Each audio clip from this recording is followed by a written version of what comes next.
Eits, benar sih, ini termasuk pembangunan. Tetapi bukan bangunan ini yang dimaksud.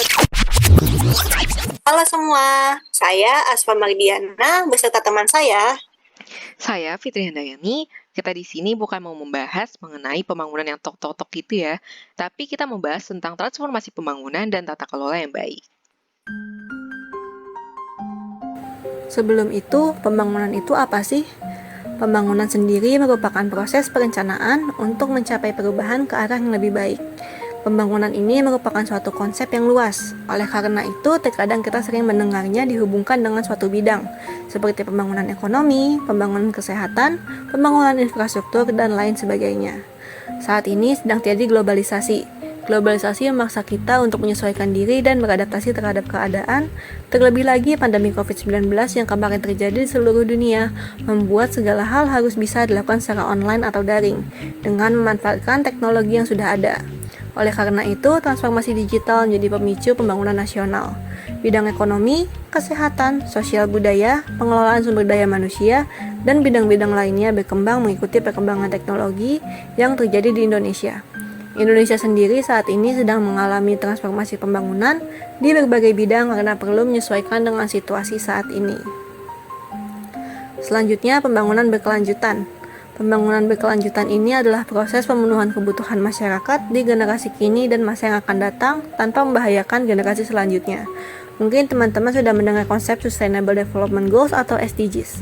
SDGs ini terdiri dari 17 poin, yaitu pertama ada tanpa kemiskinan, tanpa kelaparan, kehidupan sehat dan sejahtera, pendidikan berkualitas, kesetaraan gender, air bersih dan sanitasi layak, energi bersih dan terjangkau, pekerjaan layak dan pertumbuhan ekonomi, industri, inovasi dan infrastruktur, berkurangnya kesenjangan, kota dan pemukiman yang berkelanjutan, konsumsi dan produksi yang bertanggung jawab, penanganan perubahan iklim, ekosistem lautan, ekosistem daratan, perdamaian, keadilan dan kelembagaan yang tangguh, serta kemitraan untuk mencapai tujuan.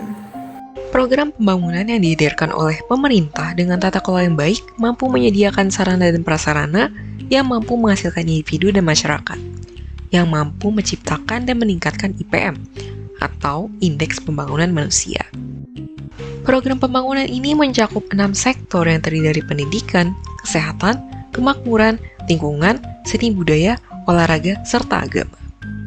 Terwujudnya good governance dalam pembangunan menjadi atribut normatif atau evaluatif pada proses pemerintahan. Dari perspektif hak asasi manusia, hal ini mengacu pada proses di mana lembaga-lembaga publik menjalankan urusan publik, mengelola sumber daya, dan menjamin realisasi hak asasi manusia.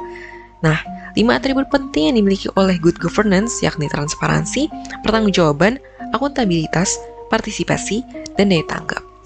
Selain itu, hubungan antara good governance dan HAM disusun oleh lembaga demokratis yang dimana jika lembaga tersebut baik adanya, maka partisipasi masyarakat akan turut bersedia dalam pembuatan kebijakan.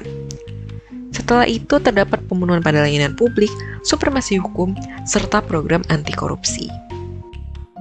Peran kesehatan dalam pembangunan sering dikaitkan dengan perkembangan sosial-ekonomi yang akan menunjang sarana, prasarana, kebijakan, pelayanan, serta infrastruktur kesehatan demi tercapainya derajat kesehatan setinggi-tingginya bagi seluruh masyarakat dengan penguasaan sumber daya yang optimal pada sektor kesehatan.